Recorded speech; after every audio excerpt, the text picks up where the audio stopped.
So the quantum leap can happen at the level where awareness is in charge, and awareness is in charge at all times. So of course, we cannot put any limitations on that. So the miracle here, or that quantum leap, can be spoken in terms of a proper understanding. The only dilemma here, or the only issue here, is that Ayurveda today is, as it were, tailored for a modern man.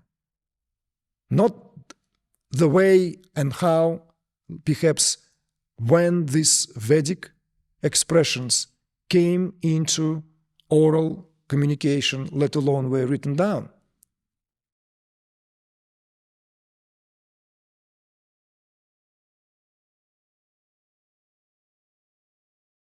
I have a question. Quantum leap versus Ayurveda.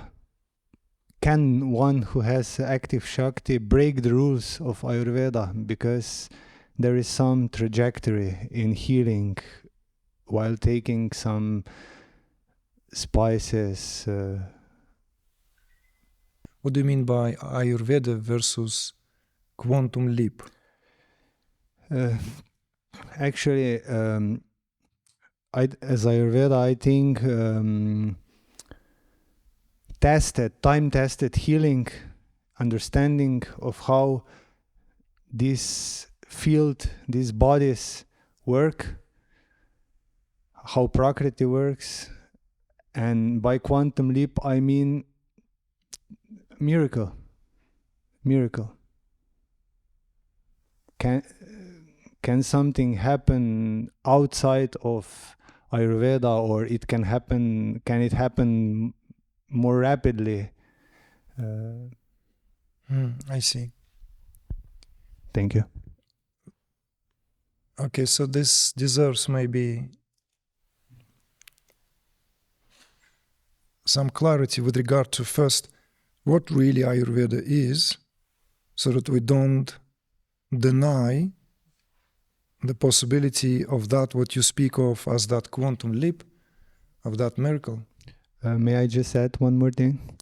I also understand that when some person who is making endeavors towards freedom comes to Ayurveda, this is also, you can also see this as a part of the miracle. This is also my understanding. Yes, very, very helpful understanding. Yes.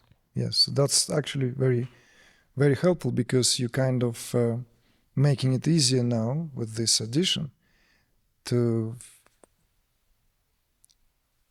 connect this, so that we don't view this Ayurveda as a science, which the word itself stems from, right? It's a combination of two terms, Ayur and Ved. Ayur and Ved. Ayur is basically, it's translated in various ways, but most commonly as the science of longevity, the science of life, the knowledge of the way how things are also. Ayurveda, the science of longevity. And the longevity is understood from the place of different paradigm than perhaps what we apply to it in our day and age.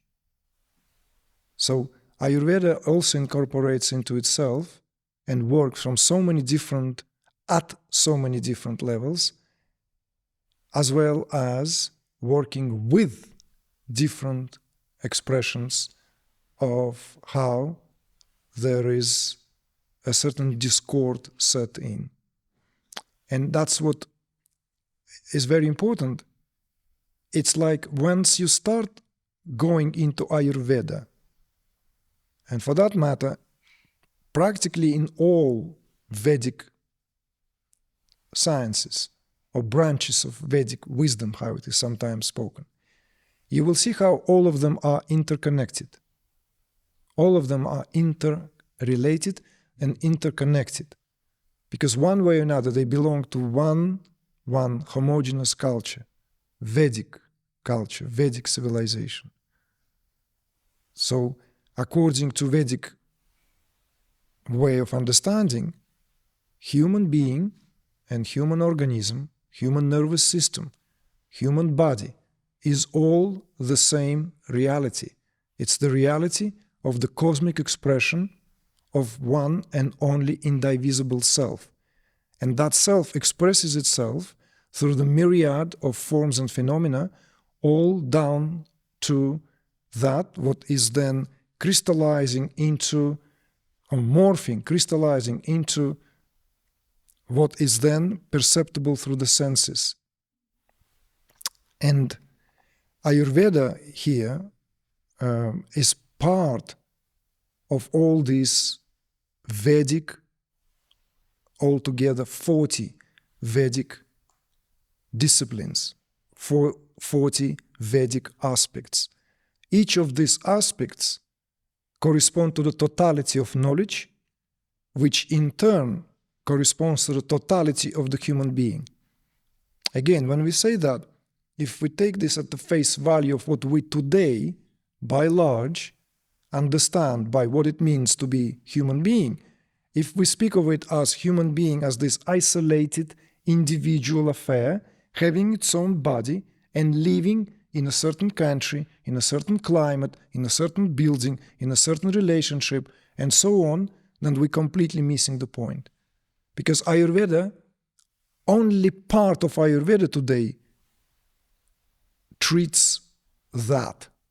It literally applies its sacred knowledge to the level of individual requirement. So your question begs the need to go back to where we have started this very evening. So there is this trinity of this totality, expresses itself as individual, right? Which is nothing other than awareness concealing itself in the object of its own experience. And that what is here brings that into a possibility, that very aspect of Shakti, that what acts here as the how-to. So, from the point of view of Ayurveda, if we treat individual only, we're only applying very, very limited and narrow scope, you see? Whereas the totality is always belonging to the totality of the entirety of that trinity, of that relationship, exemplified in the subject, experiencing object, or observer, observing, observed. Observer, observing, observed. Always there. This is expressing itself through every one of us, through the whole entire creation.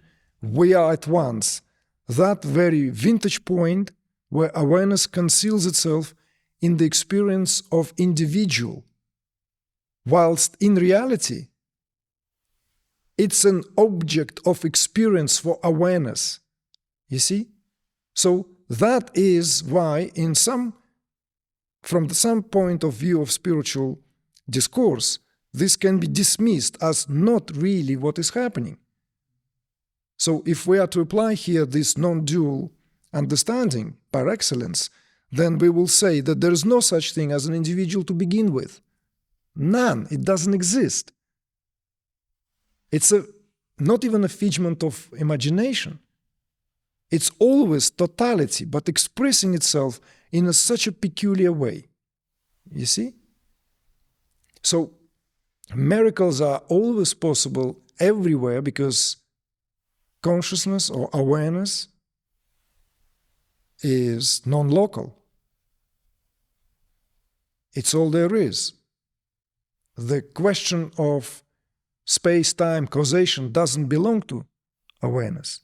But it does when it comes to the affair of experiencing something. So coming into the room, what is happening? And we begin to enumerate this happening, that happening, you see? Many things happen. And rightly so, because that's how skillfully awareness conceals itself.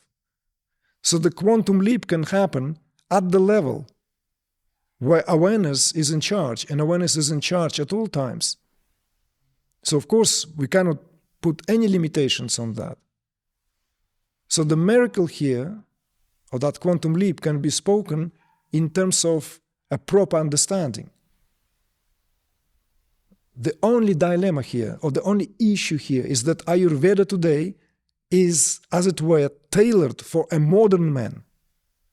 Not the way and how, perhaps, when these Vedic expressions came into oral communication, let alone were written down. This is part and parcel of being alive at this particular time. So thankfully, Ayurvedic wisdom is here, making itself known, announced itself fully. I've witnessed that. For 30 years, I've observed it, personally, seeing how Ayurveda marched its way into our lives. Right? So this whole question of Ayurveda versus quantum leap is that within the scope of Ayurvedic understanding, where if we tap into that, we begin to see that Ayurveda itself is inseparable from all the sister sciences, all other Vedic sciences. There is a part in Ayurveda where you have to examine when something done at the level of the most immediate application, when, this balance, because that's Ayurveda is all about balance, prevention. It's this walking gracefully through life. That's what it means. Something is not working. Something else needs to be done. So the work is then shifted to the level where it's not just through the application of herbs, application of consistency with lifestyle, consistency with relationships, with food we eat, thoughts we think, what we entertain ourselves with, and so forth. Something else. There is an element where that what affected this, let's say, and begins to cause havoc, belongs to another area altogether. So that is the department of Ayurveda, which is deeper dimension of Ayurveda. This is why Ayurveda begins to now overlap its territory with Tantra, because they are inseparable as well. Because the provenance of Ayurveda and Tantra comes from the same place. It all comes from Atharva Veda. So this now, it rubs its shoulders, it overlaps the territory where the working with mantras, working with energy, downright using that language, where the domain of Shakti. You see?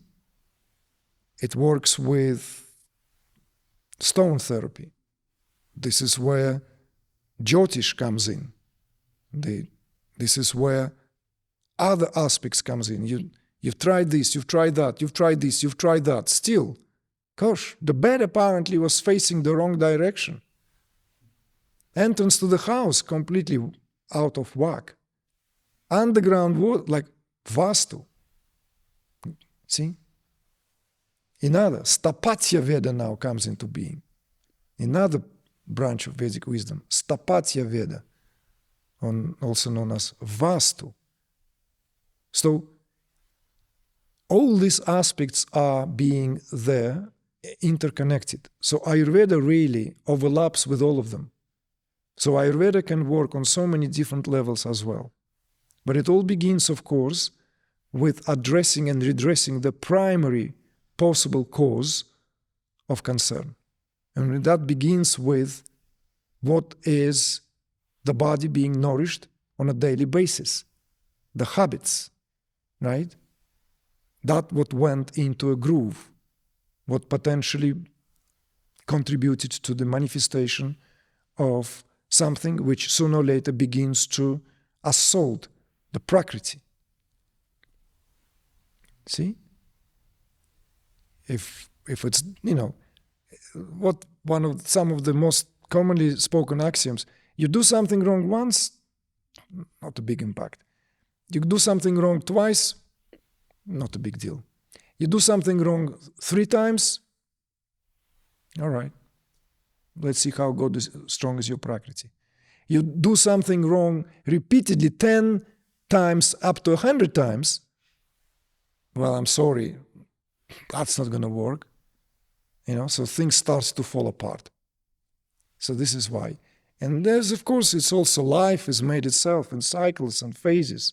We are now plumbed, obviously, for whatever reason that is.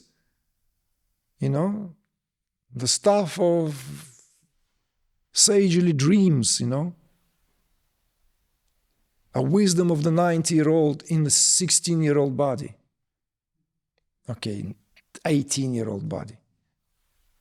Imagine the wisdom of a 90-year-old sage in the 18-year-old body. Doesn't happen. Doesn't happen. Even when they dig out someone from Tibet, Himalayas, China, remote parts of China, what have you, Andes, I don't know, 120-year-old, and he's as young as your granddad, he or she is still old woman, old man. So it's not like, no. Time takes its course, and rightfully so. So that is what we have, and we work with that. That's what Ayurveda is. And of course, there's always a possibility for a quantum leap if it is applied with that understanding. So I've seen how people recover. My own mother did not resort to any of the chemo or let alone radiotherapy back in the days.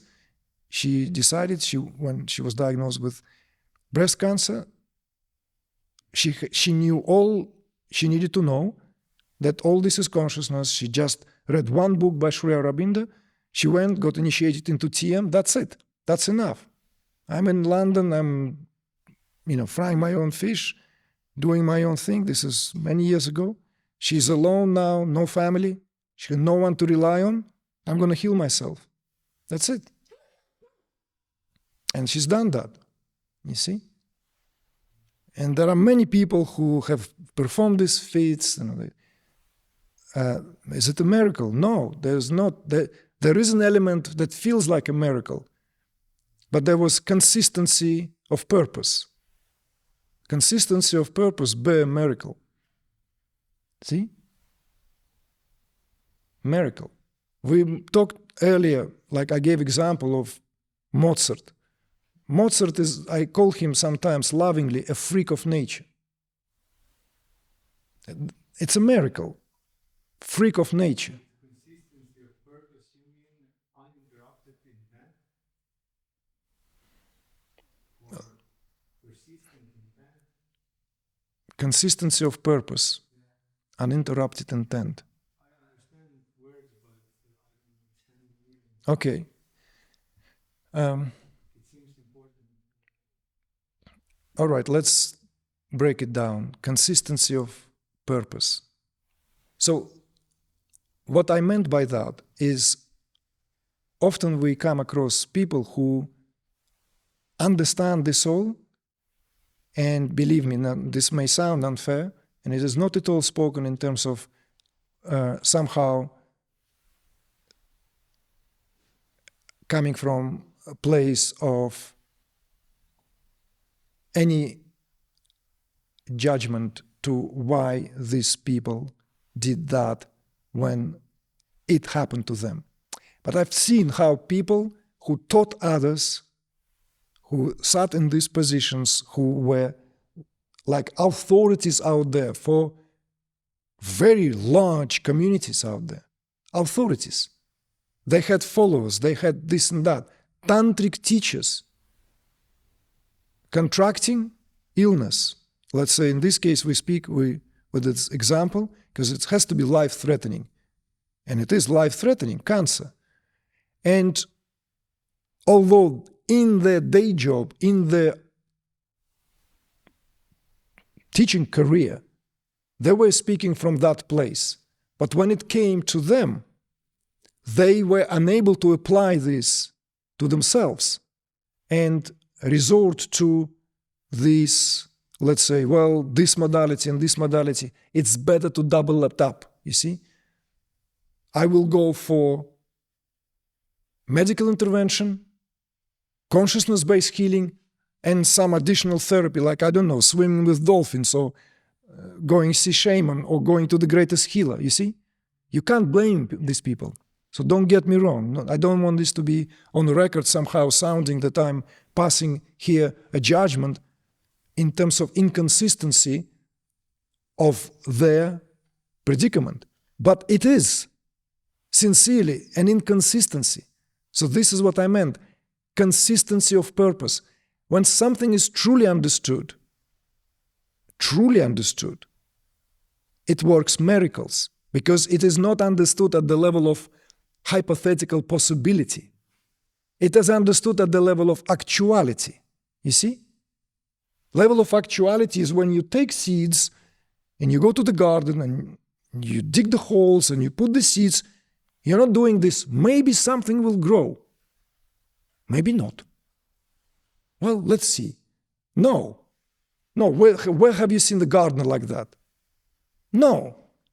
The gardener grows tomatoes, potatoes, zucchinis, whatever, right? It's like flowers, no, it's a very down-to-earth job.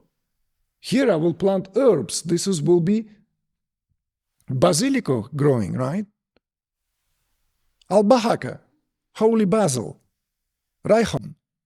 Here I will grow, So it's not like maybe something will grow here. I'll pray on it. Did I put seeds? Well, it's all in consciousness. Who cares? Oh, maybe. Does it work like that? No. I dug a hole. I put a seed there. I put some water. I gave attention to it. I didn't forget to water it. And then it's like sprouting, something growing. Do you call it a science? If you tell that to a gardener, he will think, I don't know, I just wash my hands. It's my lunch break. Science? What science? It's earth, elements, light, water, earth. You call it science, fantastic. No, fantastisch, fantastico.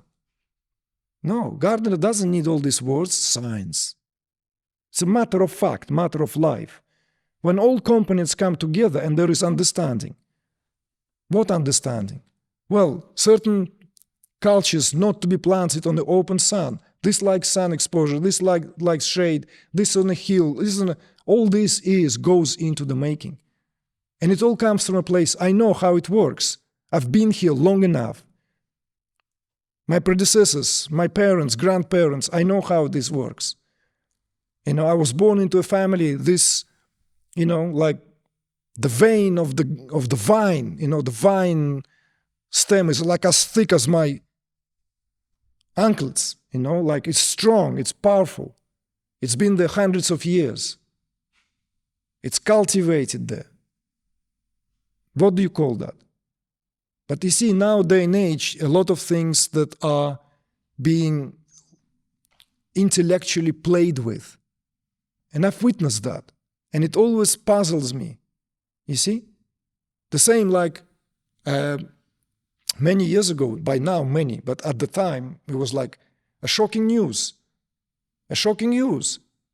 A tantric goddess, mistress, Isidora, whatever her name is, kills herself, suicide.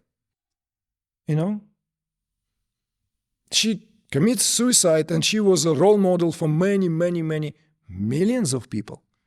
She had a massive following. She had a massive following before the age of the social media. Social media was only like a icing on a cake. The age of social media. Who knows who I'm talking about? Isidora Duncan. You remember? You see? So, her is an extreme example. She is this goddess of love, goddess of like she was worshipped in certain circles. And yet, she's teaching people freedom whilst deeply, deeply unhappy person. Because to kill yourself, like, it's a serious stuff, no? Please tell me. To put to square this out in that way, something must go really astray somewhere. So therefore, miracle is what, like, it's another term, consistency of purpose.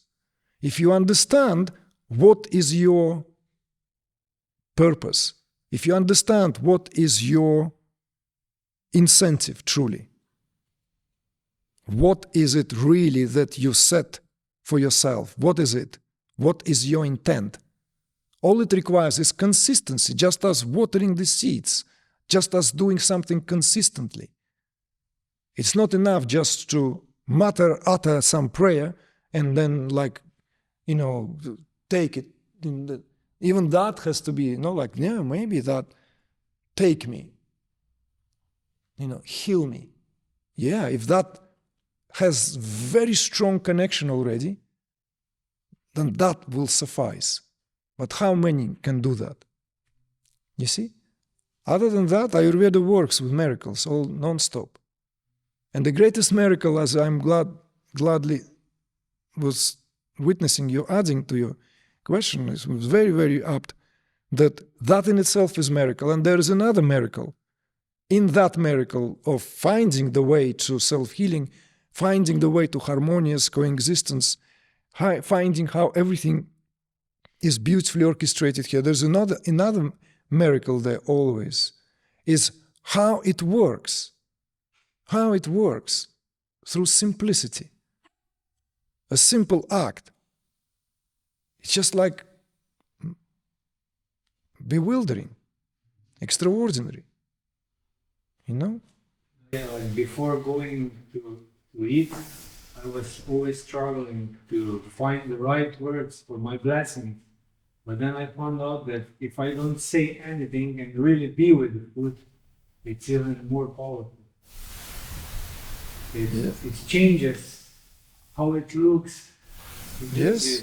Smell. Yes, of course. You can do elaborate prayer, and it will remain at the level of the language. It will remain at the level of ritual, at the level of whatever else it may be called. Or it can be the prayer prior to the language, right? Like observing children at the time when they learn to speak. Like language is scrambled, mispronounced. There's obviously, you can't expect them to construct sentences. It's very basic. But everything is invested with so much verve, with so much emotion, with so much presence, because that's what children are. You see? Right? Like, they reduce language, they break down the grammar, but it's meant, everything is meant in a moment. So the prayer, like this grace, this mealtime grace, anytime grace, if it is rising from the place of that intimacy of being, intimacy with yourself, and every act is that, of course, food, nourishing oneself, right? There's so many layers. Culture, everything is there. Everything. We collectively facing this now. We must retrace that, because whatever the pandits, whatever that those who know how, it's scratching the surface. This is where I'm so happy to witness and understand why the popularity of Sadhguru. His popularity is because he himself is an instrumentality. Like instrumentality in consciousness. And I was waiting, what is really why? What for? It's his work for the importance of the state of the soil.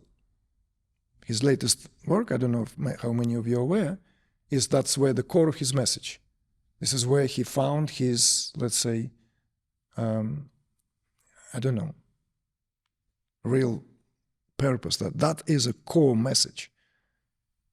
And it is communicated by virtue of his popularity to millions. And there are people that in certain quarters hear what he says, even if he maybe is dismissed in hardcore spiritual circles, like Sadhguru is a lightweight. It's not really. It's not your direct path, not your kind of non-dual cut it through. It's like, no, but the message is profound. The message is profound. Soil is it's all there is. It's a very, very thin layer on the planet Earth. And if it's messed up, this is it. Even all the, like, you know, we can't even imagine, because this is all interconnected. This is it's not about minerals, this, that, it's everything, a totality. It took millions of years, the connection and everything. And that level is being now bastardized, massacred. So this is all in relation to how we eat, what we eat. You see? Jordan Peterson were brought to my awareness, and the people were like, oh, you remind me Jordan Peterson. Some of you are kind of, like, this is years ago. That's where I can see tremendous inconsistency of purpose. Tremendous inconsistency of purpose in all his messages. Boastfully shows off that he moved only on carnivorous diet 5 years ago, right? 5 years ago he moved to the carnivorous diet and he never felt better. Whereas 3 years ago he was literally pulled out of the nearly grave in Moscow by best specialists because he couldn't find anywhere to be treated. He could afford to be treated in the best clinic in the world. I don't know how many of you remember that, but he was very ill, very sick of complete and utter dependency on benzodiazepine, very strong suppressant medication, on which he was for many, many years. And so when I see millions of views of him speaking boastfully about the supremacy of carnivorous diet, that he boasts that he eats a lot of beef every single day and that makes him feel great, is a lie, a fabricated lie, which is picked up there and then immediately because he has a massive following. You see? He's supposedly be an advocate for forward thinking. And we know very well that beef industry is the most unsustainable industry in the world. It causes more gases into the atmosphere than car industries. This is facts, not fiction. Amazon forests are being cut down every year to accommodate demand for cheap meat comes from Brazil to the North America to compete with its own meat, which is more expensive. And it requires a lot of water, a lot of land. There are interesting works that were done. Why in certain cultures attitude to food was primal. I recommend you all to look why in Hindu scriptures, in the code of Manu, cow was installed into the divinity, and why it is prohibited to eat cow. You may be in for extraordinary surprises with regard to that, because it all links to the origins of that. Harappan civilization had its city, which was purportedly counted to 1 million inhabitants at the time when the largest city would have barely, maybe, I don't know, 10 to 50,000 people. 1 million. So in other words, it's the first civilization. This is the civilization which was prior to the civilization in the valley of Hindus and river, right? The origins of today's India. There was another civilization called Harappan civilization, and that civilization died away. We don't know its cause, but the Mohenjo-daro, the city, purportedly had 1 million inhabitants. Some of the laws of Manu are traced to what is found intact with the understanding of how people lived. When people lived in such large numbers, in such large places where they gathered together, you can see the rationale behind the rise of certain codes that are then immortalized into a cultural do's and don'ts. You see?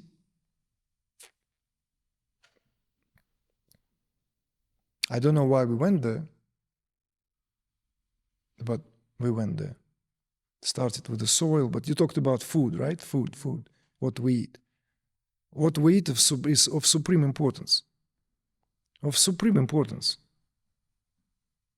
At some point, because of us as earthlings, as a global community, globalized world means global community, the choices would have to be dictated by that. You see? So this is why I brought the example of Jordan Peterson, because it's an example of intellectual bankruptcy, inconsistency. And it doesn't matter how proficient one in English language, how convincingly one can speak. We've seen that. Many politicians were very convincing speakers. Don't need to start naming politicians now, who convinced the whole nation to go into the war. They didn't convince anyone, they still went into the war, because they had the power. But we live in a different time, so-and-so is far from being president or prime minister of the country, right? No, we're not going to exaggerate there, but it affects brains and minds of millions of people. See? So one needs to be careful here and to distill. If Jordan Peterson says, make your bed in the morning, it's good for you, maybe there's some grains of truth in that. I certainly tell my kids in the morning, make your bed as soon as you get out of it. Instantly, make your bed up. Take care of your stuff. Take care of yourself. Be smart, this and that. But if the same person says, well, you know, we've been lied by food industry that of the, you know, of value of carnivorous diet, apparently we all should switch to the carnivorous diet. So what were you doing in Moscow 3 years ago?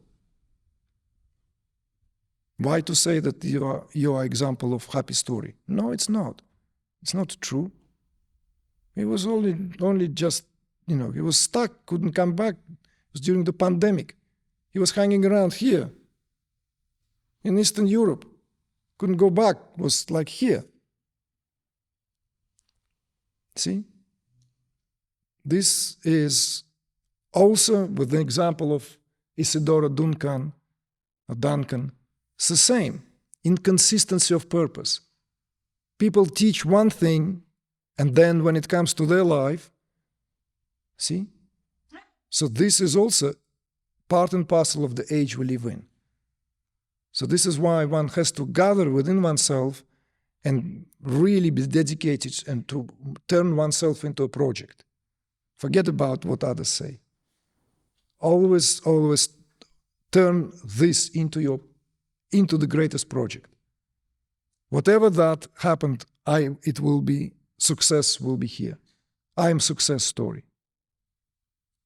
Whatever happened before, here, there, this is where it will will be seen through fully. And that in itself is a miracle.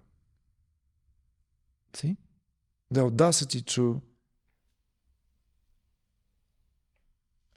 and simply to declare that, because that's true. And then steady work on oneself. So very good for you to turn to Ayurveda. It's a beautiful path and beautiful discoveries will be made there. May I just add something? Before I was thinking why there is no big breakthrough to support my consistency of purpose, but successful meal, after you eat something and you feel it's getting properly digested, this itself is a breakthrough. And if you go and eat bad food again, you're not consistent, right? Because you already had a breakthrough and you are breaking it. You asking me or you sharing with me? I'm quite convinced what I said, but if you Yeah. want to reflect on it. No, there's nothing to reflect. Yeah.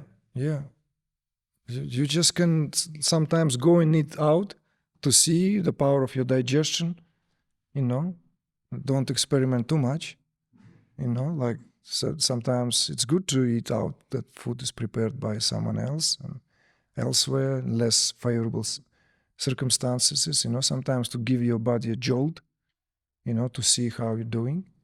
But if you are in a process of rehabilitation, if you're working on something, then there needs to be this phase prolonged enough to really see the results of that. And a lot could be said also, the importance of food in the phases of the unfoldment when we go through this. And all awakening radically changes this. Without these changes, so many people get derailed. Simply derailed, because they don't understand the importance of this. See?